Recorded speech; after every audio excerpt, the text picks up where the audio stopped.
Salut à tous, vous êtes bien sur le podcast de l'Onironaute où on cause d'auto-hypnose, de pratiques psychiques exploratoires, d'onironautisme, pas dire de rêves lucides volontaires, éveillés, de conscience, de cerveau, un petit peu ce genre de choses. Et parfois il nous arrive d'aller un petit peu plus en profondeur et c'est le cas aujourd'hui. Donc j'espère que vous êtes bien assis dans un bon fauteuil et que vous avez à côté de vous une bonne tisane que vous a préparée votre grande tante avec une bonne madeleine parce que aujourd'hui on va faire un épisode que je vous promets depuis longtemps, dont je vous parle depuis longtemps. Presque à chaque épisode, je dis un jour on fera un épisode sur ce livre. Et donc voilà, on y est, nous y sommes. Aujourd'hui, on épluche un livre, on épluche La recherche du temps perdu de Marcel Proust. On va explorer cette œuvre, ce monument de la littérature, sans en avoir peur, et parce qu'on est dans un état d'esprit ludique, parce qu'on est là pour s'amuser dans ce podcast, que si vous m'écoutez, je sais que vous avez déjà l'esprit curieux, imaginatif, créatif, et donc on va pas se tourmenter le cerveau dans des considérations philosophico-intellectuelles complexes, pas du tout, puisque moi-même je revendique le droit de traiter les choses sérieuses avec humour, avec légèreté, et d'ailleurs c'est pas en soi quelque chose de très sérieux. La recherche du temps perdu, c'est un gros délire, c'est vraiment, et c'est pour ça que j'ai envie d'en parler, parce que c'est aussi un jeu. La recherche du temps perdu, c'est une aventure extrêmement ludique de littérature, d'expression littéraire, d'expression écrite, de transmission. C'est un jeu intellectuel extrêmement audacieux, extrêmement vivant, effectivement. Je pense que c'est un gars, pour parler en d'autres termes, c'est un peu quelqu'un qui a voulu, il a voulu tuer le game. Il a vraiment voulu se poser sur le game de la littérature, mais de manière massive. Il a voulu aller loin, clairement. Marcel a voulu aller très loin avec cette œuvre. Donc, qui a été écrite, il a commencé ce travail en 1907. Il avait une trentaine d'années, peut-être 34, 35 ans. Il a travaillé 14 ans là-dessus, avec au passage, ça a été édité pour la première fois. Bref, on va pas s'embêter avec les chiffres. Il y a eu une première édition un petit peu plus confidentielle du côté de chez Swann. Et puis ensuite, le tome suivant, À l'ombre des jeunes filles en fleurs, a obtenu le prix Goncourt. Donc là, il y a eu réédition du premier, et puis ensuite tous les autres ont été édités et publiés de manière plus large, puisque le succès était au rendez-vous, succès littéraire inattendu, parce que à l'époque, l'humeur était plutôt à une façon de penser un peu plus novatrice.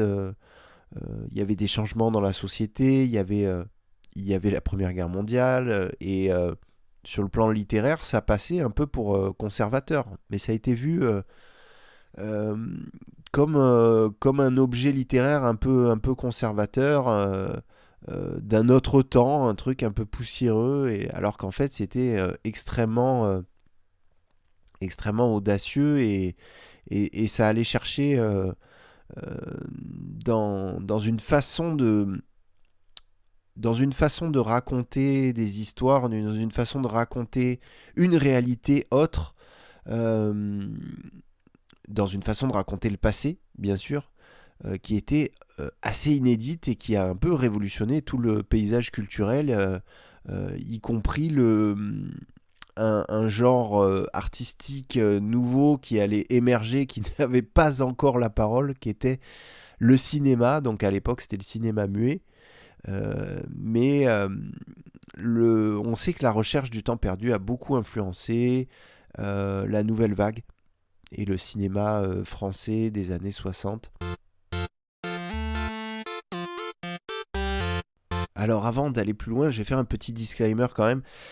Je ne vous recommande pas de lire La recherche du temps perdu. Ça peut vous paraître paradoxal ce que je dis là maintenant, mais j'ai pas envie de vous recommander ça parce que c'est tellement long. Long. C'est tellement long. C'est tellement bon aussi.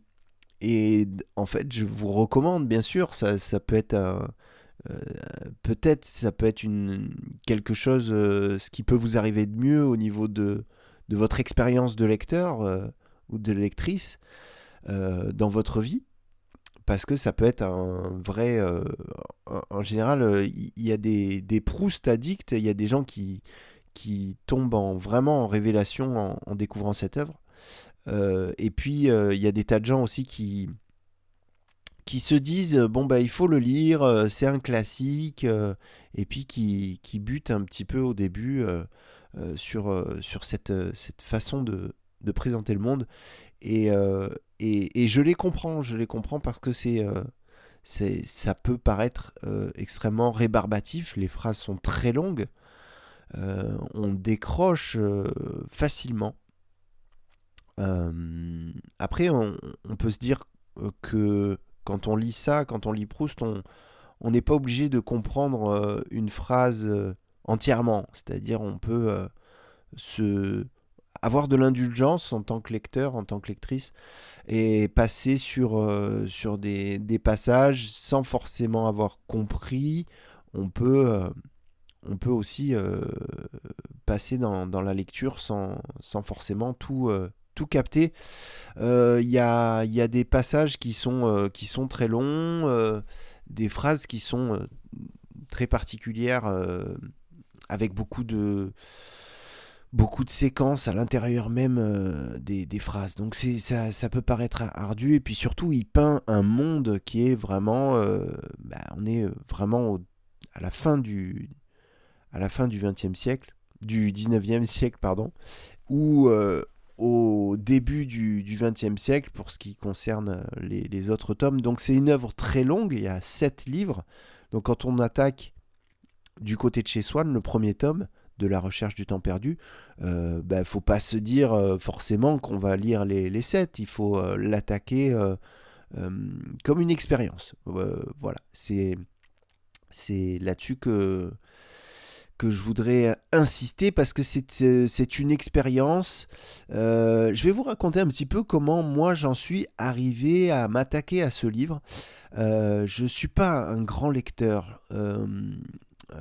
Déjà, avant la recherche, on peut dire que pendant longtemps, j'ai lu très peu de romans. J'en ai lu quelques-uns quand j'étais plus jeune, bien sûr, quand j'étais scolarisé, parce qu'on devait en lire à l'école et tout ça, mais j'ai jamais été un féru de lecture.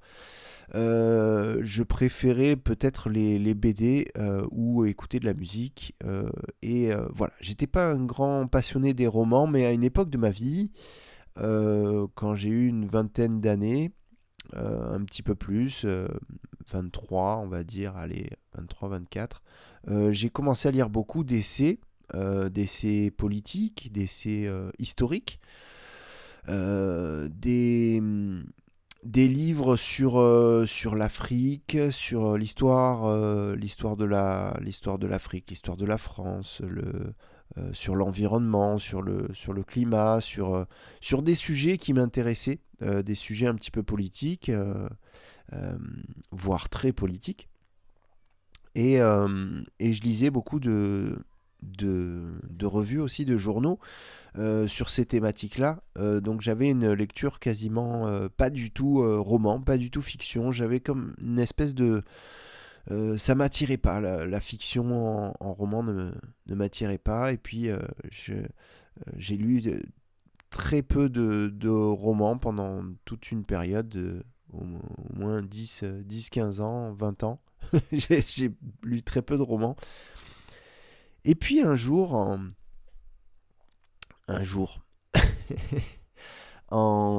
dirais 2014, 2015, peut-être 2016, je ne sais plus exactement.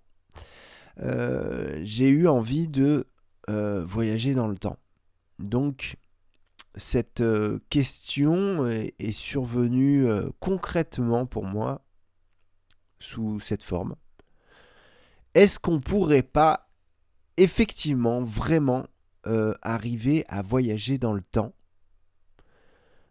Par quelle manière on pourrait voyager dans le temps? Et la question était vraiment très très ouverte. C'est-à-dire que je pensais pas vraiment à une machine pour voyager dans le temps. Concrètement, scientifiquement, une solution scientifique pour que mon corps voyage vraiment dans le passé ou dans le futur. J'étais pas sur ces considérations, j'étais plutôt dans l'idée de si on réouvrait cette porte, si on se reposait cette question, quelle réponse on pourrait apporter concrètement? Est-ce que vraiment c'est impossible de voyager dans le temps ou pas? Et pendant quelques jours, cette question était très active dans mon esprit.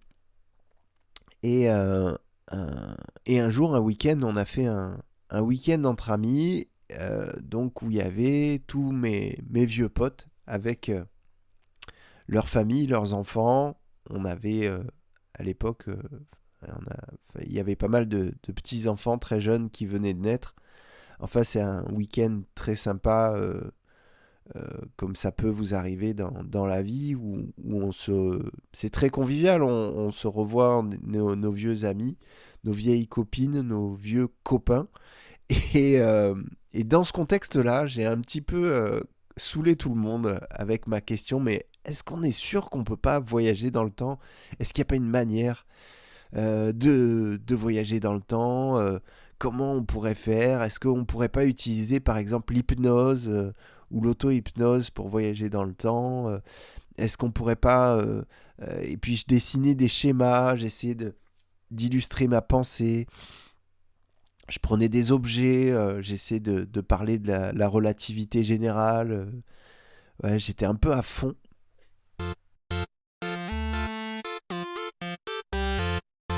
Et j'étais alors presque un peu lourd. Et, mais j'étais sûr que j'allais réussir à obtenir quelque chose d'intéressant dans cette manière de harceler mes amis. J'ai déclenché quelques conversations sur ce sujet, donc ça a été abordé. J'ai réussi à ce qu'on aborde le sujet, un peu collectivement, par-ci par-là, dans des petites conversations amicales. Et par contre, le lendemain, un petit peu à la fin du week-end, donc un de mes amis me prête un livre qui s'appelle La fin des temps de Haruki Murakami. Et qui me dit, tiens, tu veux voyager dans le temps, lis ça, tu vas voir, ça va te plaire.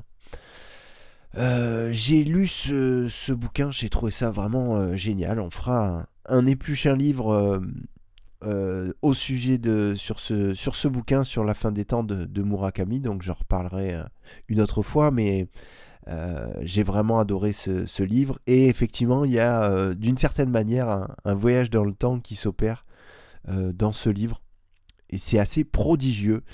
Et ça a eu pour conséquence de me refaire accrocher au format roman. J'ai apprécié cette fois-ci le fait de se plonger dans une fiction, et ça a participé plus tard, comme vous connaissez peut-être l'histoire d'Onigate, à me donner l'idée en 2018 d'écrire de l'hypnose fictionnelle, de l'hypnose non thérapeutique, et de proposer des expériences oniriques guidées comme on le fait actuellement sur Onigate. Et c'est de là qu'est né bien sûr ce podcast aussi. Donc tout ça est né de cette fiction, cette redécouverte de l'écrit fictionnel Donc il y a eu plusieurs facteurs pour moi qui m'ont fait commencer la recherche, mais en tout cas, ça s'est fait dans un état d'esprit d'expérience. Vraiment, c'est pas... quand j'ai attaqué la recherche, c'est pas bon allez, je vais prendre un bon bouquin et voilà, et puis ça va me faire passer un bon moment et voilà. Non, c'était vraiment, j'étais moi-même à la recherche de quelque chose. J'étais à la recherche d'expérience. J'aimais ces moments où on est plongé dans un livre, où on est vraiment dans une immersion profonde, dans une histoire, dans une fiction. Et j'ai pensé que ce livre-là, apparemment, puisqu'il revenait souvent, il est souvent cité comme une référence en la matière. Et j'ai identifié cette œuvre comme étant susceptible de me procurer cette expérience-là, ce plaisir-là. Et c'est ça qui m'a donné envie de le commencer. Donc effectivement, j'ai commencé la recherche du temps perdu début novembre 2018. Je l'ai fini, donc 7 livres. 7 livres, je crois 2500 pages, 2700 pages, un truc comme ça. Plus tard, on est arrivé, j'ai fini le 14 février. Je m'en souviens, c'était le jour de la Saint-Valentin. Je fête pas la Saint-Valentin, mais je me souviens, ça m'a donné un outil mémotechnique pour m'en souvenir. Le 14 février 2020, n'est-ce pas, notre fameuse année 2020. Donc j'ai mis 1 an et demi, un peu moins d'1 an et demi, à lire La recherche du temps perdu. Donc j'ai pas lu que ça, mais j'ai lu principalement ça pendant 1 an et demi, et ça a changé ma vie complètement. La recherche du temps perdu, c'est magnifique, c'est une œuvre magnifique, je ne l'ai même pas dit, mais il faut quand même le dire que c'est sensationnel, c'est vraiment un délice, c'est un délire, ça a été pour moi un choc littéraire pour cette expérience-là, pour ce que ça procure, parce qu'il y a beaucoup d'hypnose dans la recherche du temps perdu. Il y a beaucoup d'inductions hypnotiques dans les phrases de Proust qui concrètement te font vivre cette époque-là, mais carrément. En fait, je connais rien de mieux. Il n'y a aucun film qui se passe à cette époque qui ne me plonge mieux au début du XXe siècle que cette œuvre-là. On a vraiment un jeu avec les sensations. Le toucher, la vue, l'ouïe, bien sûr. On a aussi des odeurs, on a aussi cet art de la description. Mais c'est pas une description à la Victor Hugo, un petit peu checklist, super bien écrite, où on va tout brosser jusqu'au moindre détail par exemple, je pense aux Misérables de Victor Hugo que j'ai lu après. Les Misérables, on a des pages et des pages entières de description, par exemple des égouts de Paris, qui font que on a presque lu un livre entier sur les égouts de Paris avant d'y retrouver les héros de l'histoire, les protagonistes aller dedans. Et effectivement, après s'être tapé toute cette description, effectivement on est bien avec Jean Valjean dans la merde, dans la boue des égouts de Paris. Il y a un côté, c'est très immersif, effectivement, ça marche aussi. Mais avec Proust, c'est moins frontal et on a une description très élégante, très subtile des éléments qui nous entourent, qui est très... ça marche, c'est hyper concret, on s'y croirait.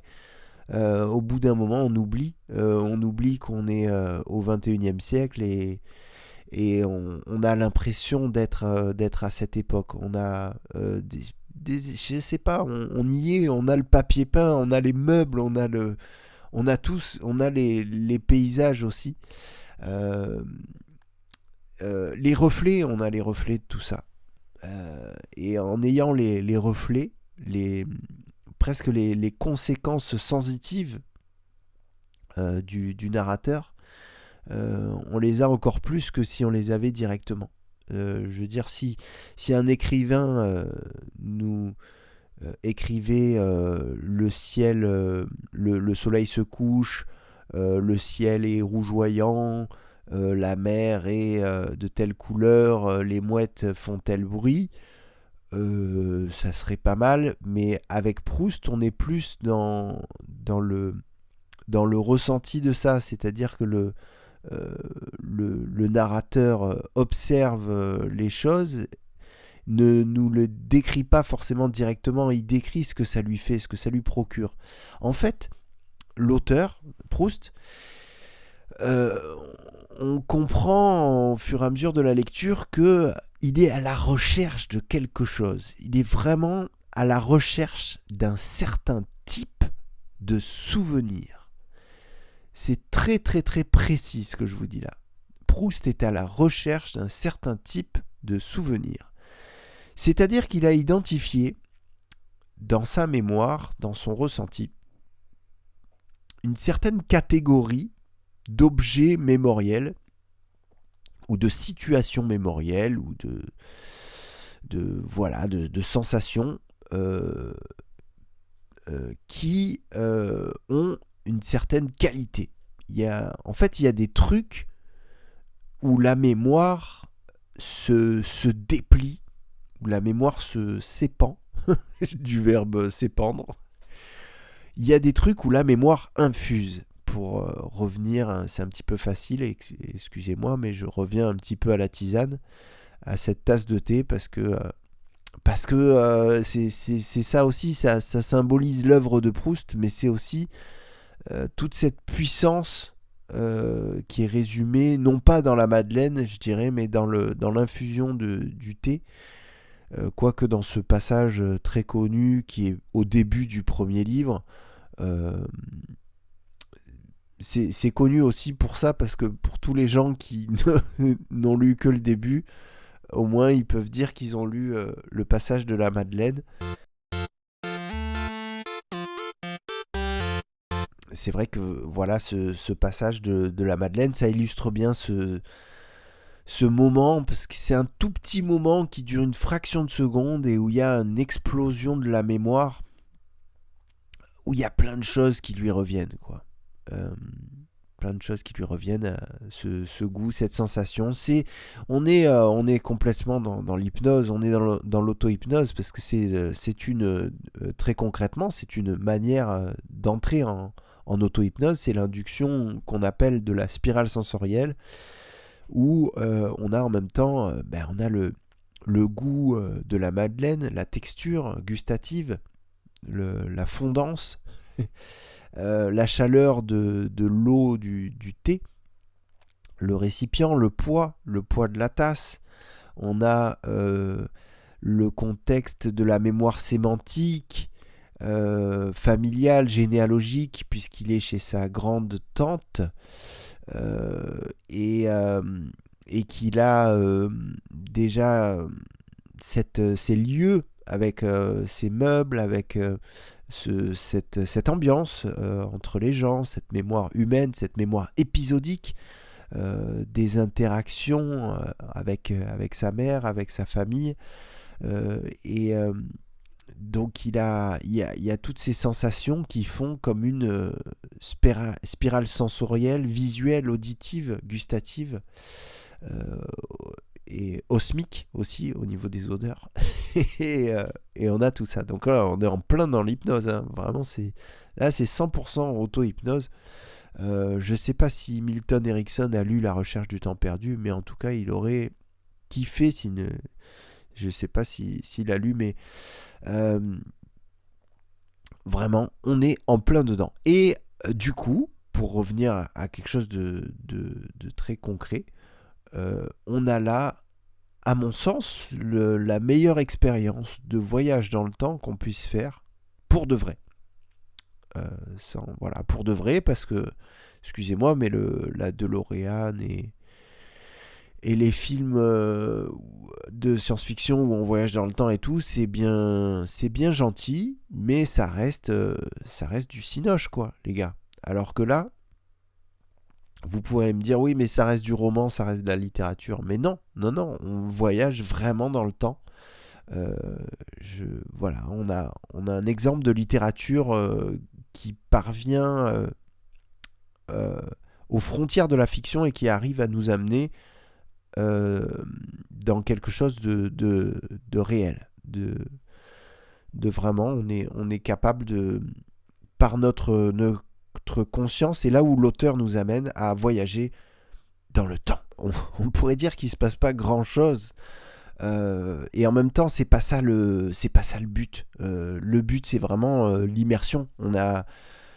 Quand on se passionne quand on lit La Recherche du temps perdu, on a envie de voyager dans le temps et on a envie de se replonger dans cette époque par cette manière, avec cette littérature qui parvient à nous le faire. Et c'est une expérience délicieuse, c'est génial. On a vraiment cette possibilité de voyager dans le temps. Alors c'est vrai que on n'est pas au Moyen Âge, on n'est pas dans le futur, on n'est pas voilà, on est dans cette période avec ses limites. Voilà, on n'est pas obligé d'être passionné par cette période, mais en tout cas, voilà, c'est dans cette période-là qu'on se retrouve quand on lit La Recherche du temps perdu.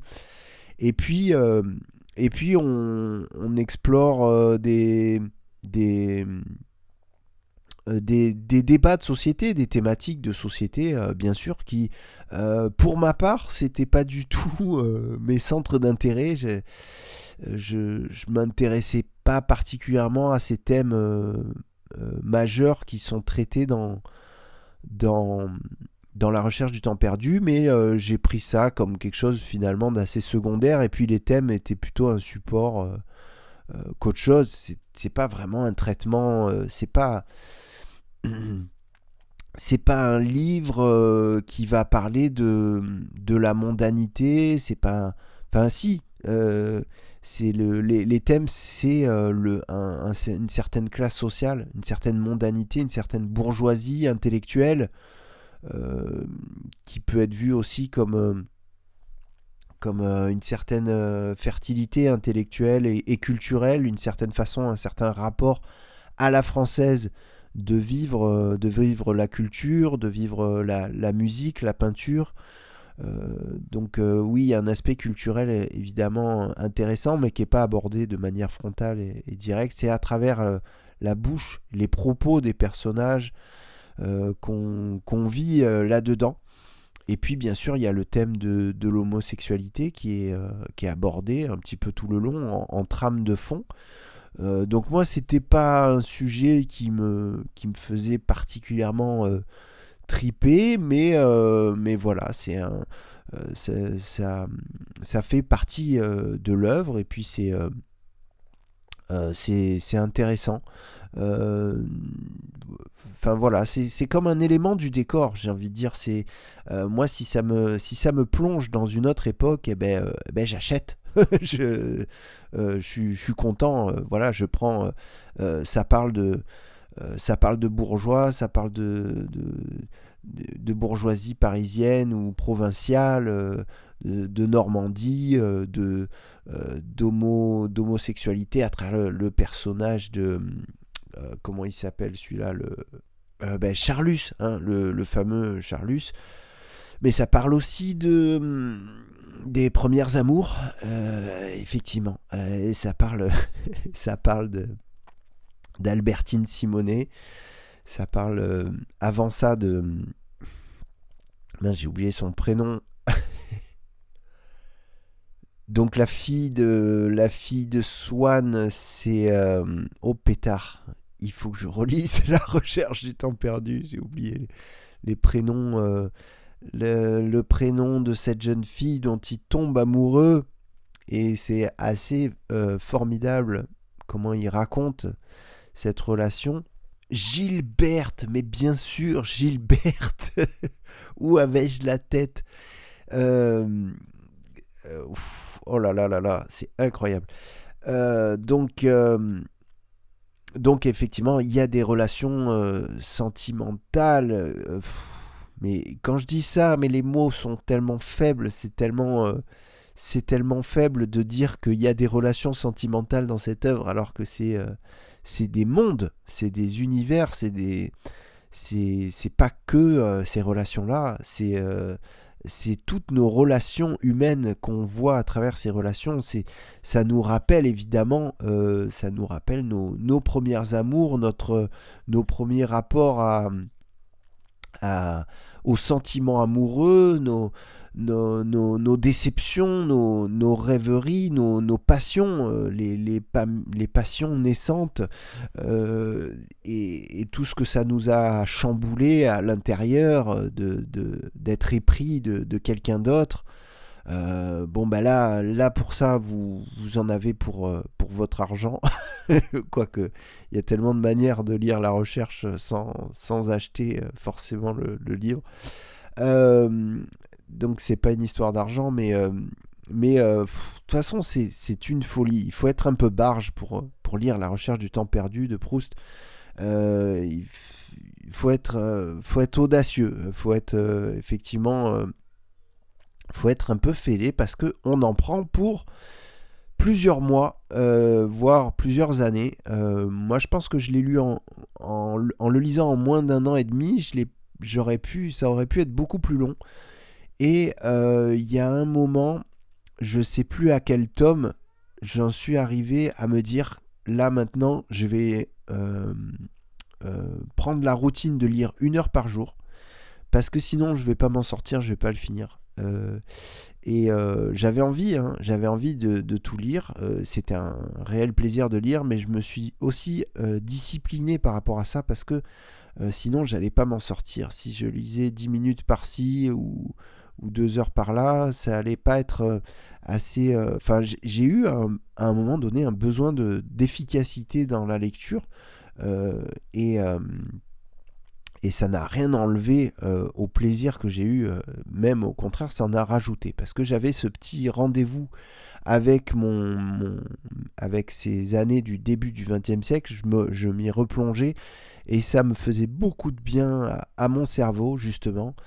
C'était comme si j'avais mes petites séances d'auto-hypnose tous les jours. En général, je lisais le matin, très tôt, avec un bon café. La recherche du temps perdu, donc je passais 1 heure, je me mettais un timer sur mon téléphone, et puis pendant 1 heure j'étais dans la recherche du temps perdu. Donc je sais plus, Sodome et Gomorrhe, Albertine disparue, je sais plus les noms, Le temps retrouvé, ça c'est le dernier. Et il y en a qui sont en plusieurs parties en plus, donc après, ça fait beaucoup de littérature, ça fait beaucoup de textes à lire. Mais c'est aussi, ça fait partie du charme de l'œuvre. C'est que quand on part à la recherche du temps perdu, on accepte de faire une parenthèse dans sa vie. On accepte de s'aménager aussi un temps pour soi, un temps pour cette œuvre où on se sort de soi, on se sort de nos problématiques de vie, de boulot, de famille et tout ça, et on se plonge ailleurs. C'est vraiment la fiction avec un grand F, et en même temps c'est de l'histoire, parce que quel plus bel objet historique, si on veut faire l'histoire du début du XXe siècle, d'avant la guerre de 14, ou même... Enfin oui, non, c'est pas l'histoire de la guerre de 14, hein, c'est plutôt l'histoire d'avant. C'est un très, très bel objet historique, hein. Je pense que les historiens aussi, ils en auront pour leur compte. Au niveau sociologique, là, on a du gros level avec la recherche du temps perdu, pour comprendre la société de l'époque et une certaine catégorie sociale de la société de l'époque. Là, on est en plein dedans.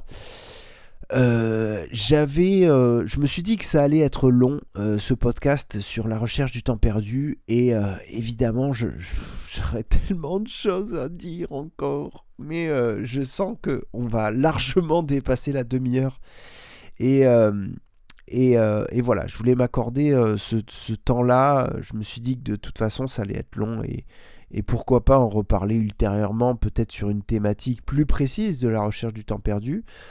Peut-être à l'occasion de quand je ferai un podcast sur le voyage dans le temps. Vu que c'est une thématique, vous le savez, qui me passionne, je reparlerai sans doute de la recherche du temps perdu. Là, on va en rester là. J'espère que ça vous a donné envie de le lire. Encore une fois, je vous le recommande pas. Qu'est-ce qu'il dit celui-là?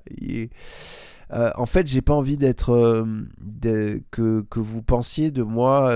Oh là là, c'est chiant ce livre et c'est lui qui m'a recommandé de le lire.